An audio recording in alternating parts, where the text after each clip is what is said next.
There is a moment in every life when the air grows still, your chest tightens, and an invisible presence wraps itself around your thoughts. You don't see it, but you feel it. A quiet unease. A pull from somewhere deep inside. That's fear. Not the loud kind that screams in emergencies, but the soft kind that lingers, waits, and quietly changes the course of your choices. You've felt it when you held back your truth, when you stayed silent, even though your soul was shouting. You've felt it in moments when change knocked at your door, but you pretended not to hear it. And yet, what if this fear wasn't something to conquer, but something to understand? What if, hidden behind that trembling sensation, was a part of yourself that has waited your entire life to be heard? Carl Jung believed that fear is not an enemy. It's not a failure. It's not a weakness. It's a message, whispered by your unconscious mind, trying to show you the parts of yourself you've long forgotten. And so we must ask, have you ever wondered why some fears return over and over again? Why, even after facing them, they still follow you, like shadows? If this touched something inside you, let me know in the comments. I read them all. Jung did not teach us to slay fear with swords of bravery. He invited us to listen, to walk into the cave we've avoided, and to realize that the dragon we feared most was never there to destroy us, but to reveal the treasure of our own soul. So today, let's walk together through the quiet corridors of fear. Let's explore, not how to defeat it, but how to truly understand it. Not through willpower, but through compassion. Not by running, but by turning gently inward, to meet the part of us that has waited in silence for too long. Are you ready to listen? Fear is not what we've been told it is. It's not always danger. It's not always warning. Sometimes it's memory. Sometimes it's a mirror. Carl Jung said that what we fear most often guards what we need most. And when fear appears, not as panic, but as hesitation, dread, or self-doubt, it is the unconscious trying to speak in symbols. Let's pause here for a moment. Have you ever backed away from something your heart wanted? Not because it was wrong, but because it felt too risky, too vulnerable, too revealing? That's not weakness. That's a sign. A soft signal that somewhere deep inside, a part of you isn't yet whole. A part of you that longs to be seen, but is afraid of being misunderstood. Jung believed that the psyche is layered, with a surface you show to the world, and a vast, quiet world underneath. Fear often rises from this deeper place, not from the thing in front of you, but from what that thing represents in your soul. The fear of public speaking might not be about speaking at all, but about the fear of being judged. The fear of starting over might not be about failure, but about releasing the identity you've clung to for years. And the fear of love? It may have little to do with another person, and everything to do with the part of you that doesn't believe you're lovable. You're not imagining it. You're not alone for feeling this way. You have every right to feel what you feel, because fear doesn't just block your path, it reveals it. If you trace it, if you're gentle enough to listen, you'll begin to see that every fear points to a doorway into yourself. But here's the truth no one tells you. Most people try to walk around that door. They try to fight fear with force, with positive thinking, with distraction, with control. But Jung taught us, you cannot heal what you refuse to face, and you cannot face what you don't understand. So the question becomes, what is your fear trying to say to you right now?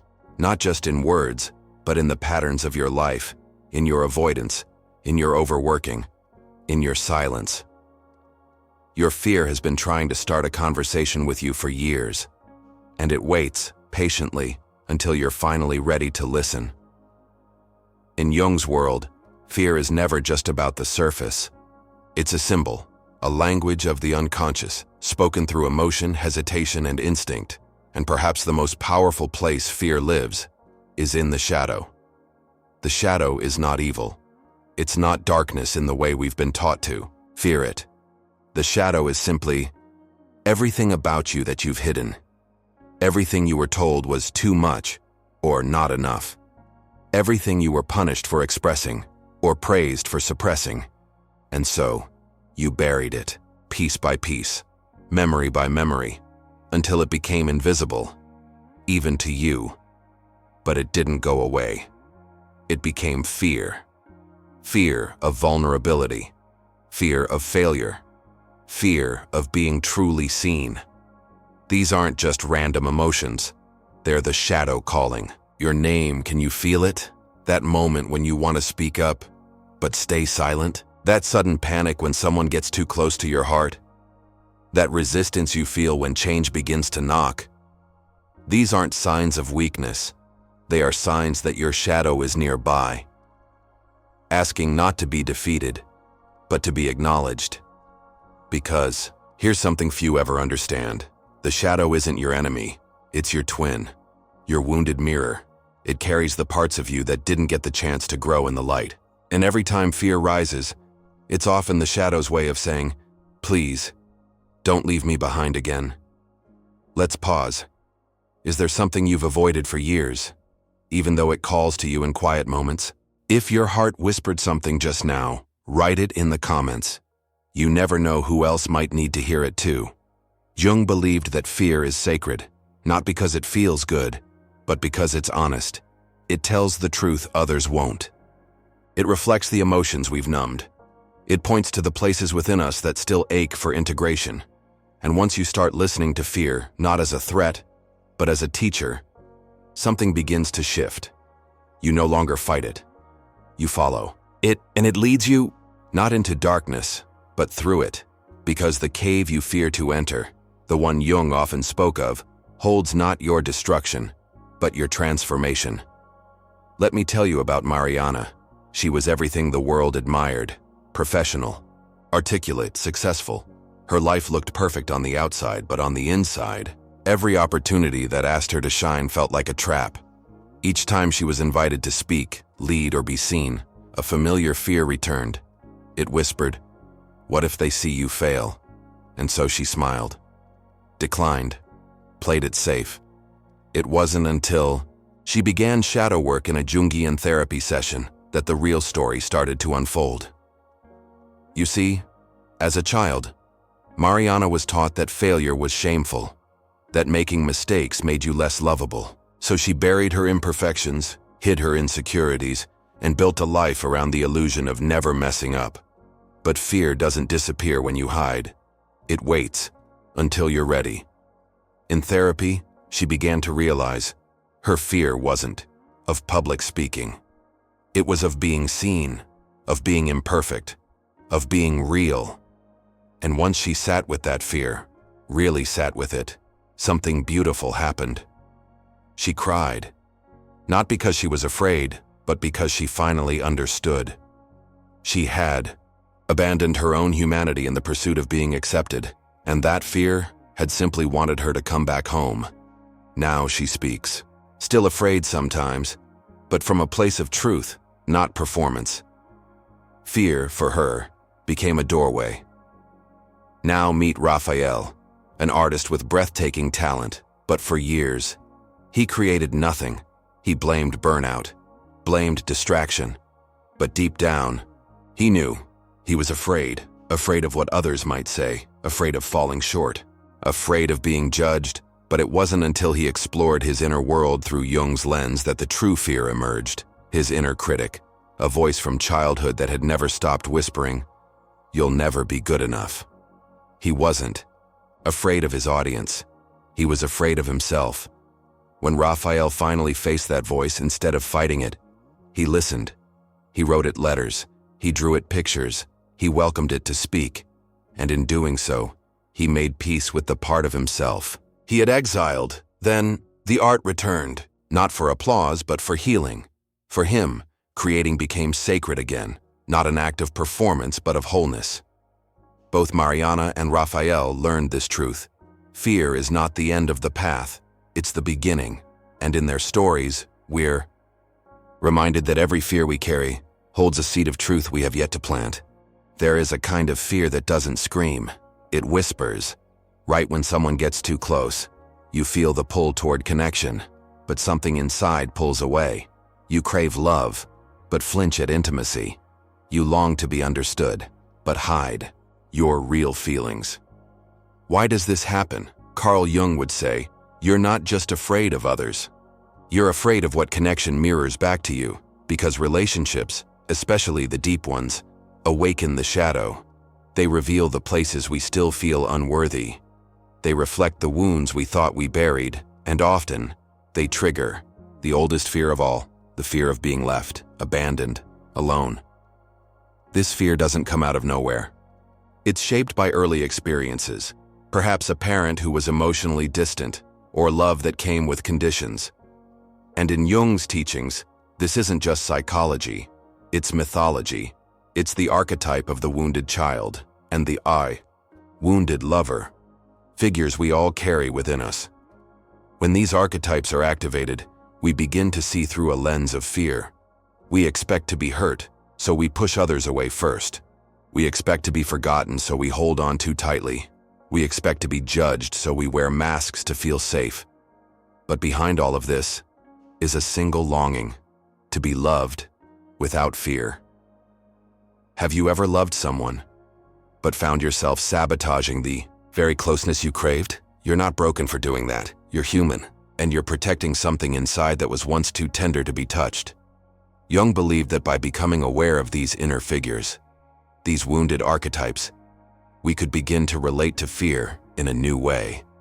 Not as something that ruins relationships, but something that reveals what still needs healing. Because when we understand our fear, we stop making others responsible for it. We stop projecting old pain onto new love. We stop expecting abandonment where there is care. And slowly, we learn to stay, to open, to receive, even when it feels uncomfortable, even when fear is still present. Because healing isn't about never feeling fear.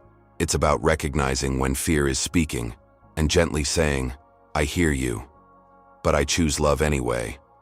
Not all fear belongs to you alone. Some of it is older than your name, older than your memories. Some fear is collective. Carl Jung introduced the idea of the collective unconscious, a deep reservoir of memories, symbols, and archetypes shared by all of humanity. He believed that just as you inherit eye color or a laugh, you also inherit ancient emotional patterns. And fear is one of them. Think about it: the fear of death, the fear of being exiled, the fear of the unknown. These don't only come from your personal story, they come from every story.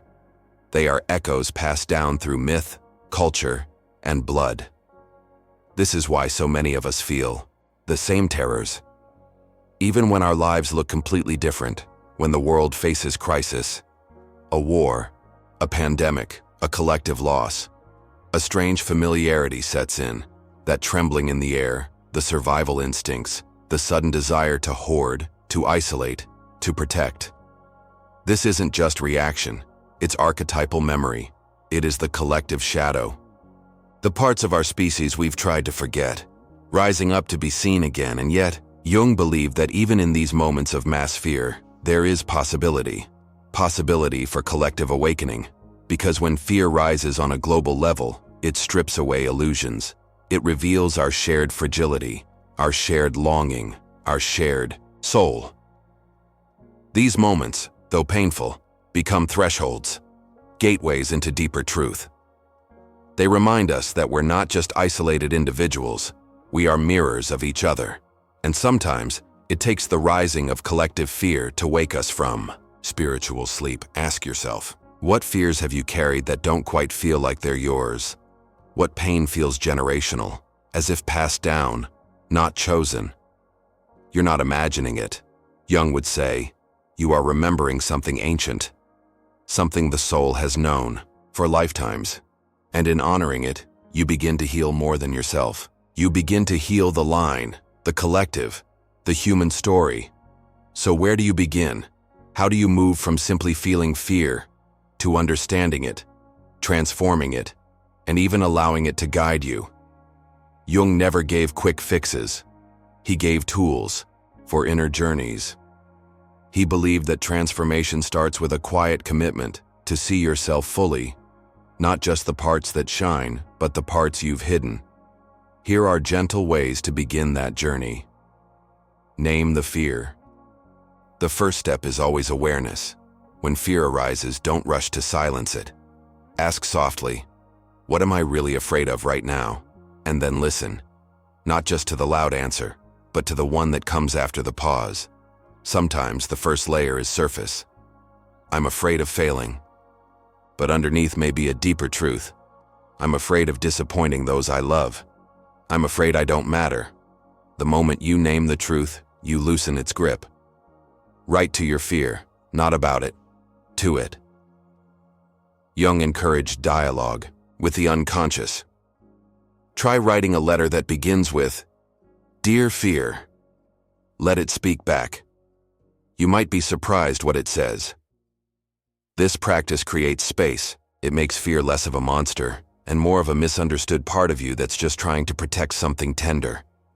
Reflect on your shadow. Ask gently, what part of myself am I rejecting? Are you afraid of looking weak? You might be avoiding your vulnerable side. Are you terrified of judgment? You may be hiding your creativity, your uniqueness, your truth. Whatever you avoid holds a key. And Jung believed that the more we integrate these shadow aspects, the less fear controls us, because we stop running from who we are. Pay attention to your dreams.